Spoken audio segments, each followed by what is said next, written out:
Dr. Sage here, back with the second out of 4 videos on the cell cycle and mitosis. In this video, we're going to discuss the process of mitosis. So just like interphase was made up of 3 subphases, G1, S, and G2, mitosis is made up of 5 subphases, which are called prophase, prometaphase, metaphase, anaphase, and telophase. Okay, so let's jump right in and discuss prophase, the first part of mitosis. If you're going to do mitosis, if you're going to have one cell that's going to split into 2 cells, one of the things you first need to do is you need to compact your chromosomes, make them take up less space. Why? Because it's easier to move those chromosomes. What's going to end up happening is you're going to have to move those chromosomes to 2 opposite sides of the cell, so that in the end, when you split into 2 cells, both cells for a human have 46 chromosomes. So you got to move those chromosomes to split them up. Well, it's much easier to move them if they're compacted or coiled or condensed, basically packed away. It's much like, imagine that anyone still had physical books anymore, not Kindles, okay, and you had a bookshelf full of books at your home. Well, if you're going to move from one house to another house, you're not going to take one book at a time to move it from one house to another house. What you're going to do is you're going to pack all those books in a box and then carry that box from one house to another house. Why? Because it's easier to move them that way. Okay, well, the same is true for DNA. It's much easier to move the DNA if you pack it away. Okay, so during interphase, the DNA is not highly compacted. It's not those X-shaped structures you're used to thinking about. So, during the first part of mitosis, prophase, the chromosomes are condensing or coiling. They're compacting to pack away that DNA. During the second part, prometaphase, they're still coiling or condensing. By metaphase, they're fully condensed. Okay, so that's just one aspect, something that's happening at the beginning of mitosis. Prophase, chromosomes are condensing. Prometaphase, chromosomes are continuing to condense. By metaphase, chromosomes are fully condensed. What else needs to happen at the beginning of mitosis? Okay, well, remember, let me jump ahead, give you a preview. What's going to end up happening is the chromosomes are going to line up down the middle of the cell, and then those chromosomes made out of 2 sister chromatids, the sister chromatids are going to get pulled apart, and then those daughter chromosomes are going to move to 2 opposite sides of the cell. Okay, so what that means is you need to be able to move those chromosomes. All right, well, what's going to move the chromosomes? What's going to move the chromosomes is tubulin microtubules. Okay, in an earlier lecture, we learned about tubulin microtubules, and one of the things we learned about them is that tubulin microtubules make up what are called centrosomes. Okay, so in this figure, these 2 orange rod-shaped objects, together that's called a centrosome. So there's a centrosome over here, and there's another centrosome over here. The centrosomes are built out of 2 centrioles. So this rod is called a centriole, this rod is called a centriole. Okay, and those centrioles are built out of tubulin microtubules. Now what's going to happen, let me jump ahead again, is there's going to be a centrosome over here, there's going to be a centrosome over here. Tubulin microtubules are going to grow from the centrosomes, that's these blue fibers here, and attach to the chromosomes. And then they're going to pull those sister chromatids apart and start moving the daughter chromosomes to 2 opposite sides of the cell. So what that means is the centrosomes have to be on 2 opposite sides of the cell, so it can pull the chromosomes to 2 opposite sides of the cell, so the cell can split down the middle to become 2 separate cells. At the beginning, the centrosomes are actually located near each other. So something else that's happening during prophase is the centrosomes are moving away from each other, so that in the end they can end up at 2 opposite sides of the cell. So prophase, centrosomes are moving away from each other. Prometaphase, centrosomes are at 2 opposite sides of the cell. Okay, so that's something else that's happening at the beginning of mitosis. As I just mentioned, the tubulin microtubules need to grow from the centrosomes and attach to the chromosomes. So they need to go from here and attach to these chromosomes. But there's a problem with that. The problem with that is the chromosomes are inside your nucleus. So you've got this membrane, this double phospholipid bilayer, the nuclear envelope surrounding the nucleus, so those tubulin microtubules can't get to the chromosomes. So another thing that needs to happen at the beginning of mitosis is you need to get rid of the nuclear envelope. So break down or destroy the nuclear envelope. Okay, like you can see here, the nuclear envelope is gone.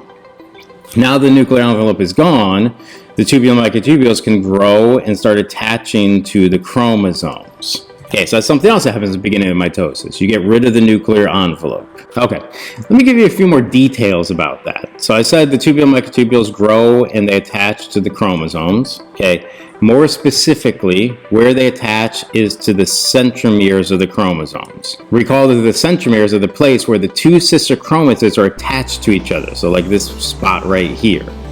Okay, so the tubular microtubules are going to grow and attach there. Even more specifically, there's a set of proteins on the centromeres. That set of proteins are called kinetochore proteins. So tubulin microtubules are going to grow and attach to the kinetochore proteins, which are on the centromeres of the chromosomes. Another thing to note is that these tubular microtubules, they have another name. They can also be called spindle fibers. So spindle fibers are the same thing as these tubular microtubules. So during prophase, since the nuclear envelope is destroyed, the tubular microtubules grow and start attaching to the kinetochore proteins on the centromeres of the chromosomes. So after prophase and prometaphase, the next stage is metaphase.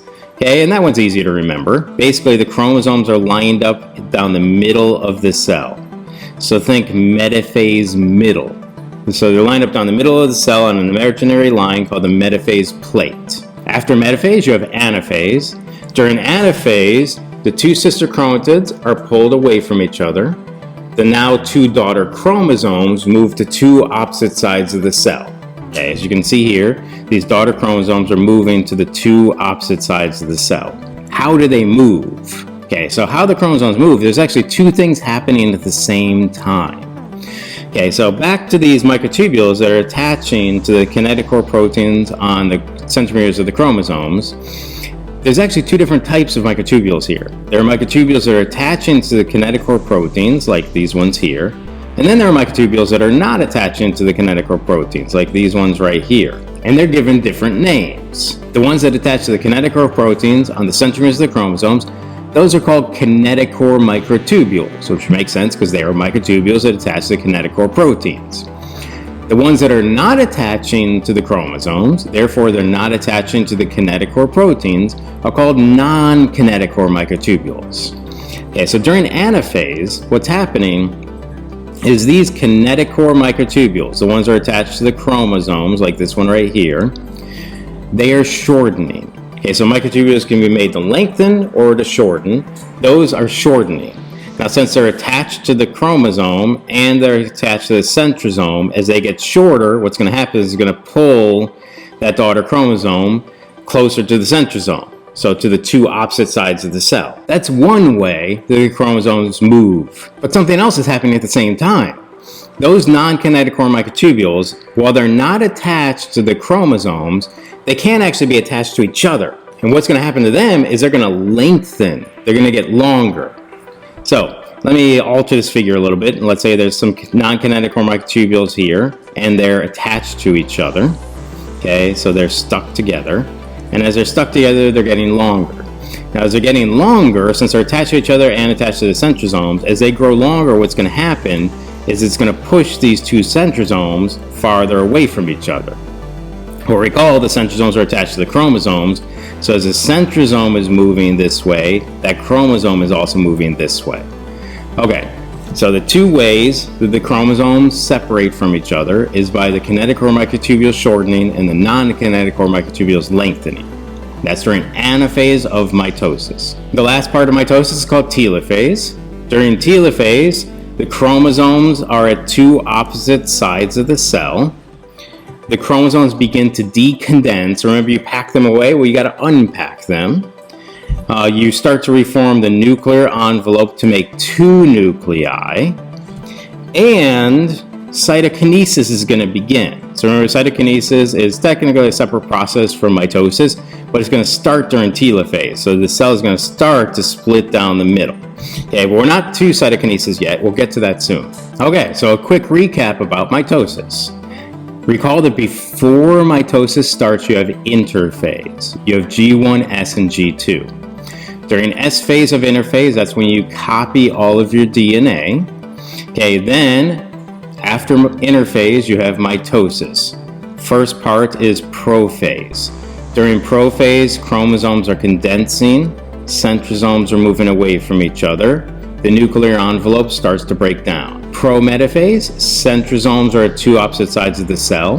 Kinetochore microtubules start to attach to the kinetochore proteins on the centromeres of the chromosomes. Chromosomes continue to condense. Metaphase, chromosomes are fully condensed. Chromosomes line up down the middle of this cell. Anaphase, sister chromatids are pulled apart and daughter chromosomes move to two opposite sides of the cell by the kinetochore microtubules shortening and the non-kinetochore microtubules lengthening. Telophase, chromosomes are at two opposite sides of the cell. Chromosomes begin to decondense. You reform the nuclear envelope to make two nuclei, and cytokinesis is beginning. Okay, so that's an overview of the process of mitosis, which is how your eukaryotic somatic cells do cell division. Recall that your gametes do not do mitosis. Instead, they do a different process called meiosis, which we're going to learn about in a future lecture. Also, this is for eukaryotes, okay? In particular, your somatic cells. Bacteria don't do mitosis. Okay, so in the next video lecture, we're going to learn about the process of cytokinesis, which is how this cell actually splits into two separate cells, and the process of binary fission, which is how bacteria do cell division. Okay, so until then, this has been Dr. Sage.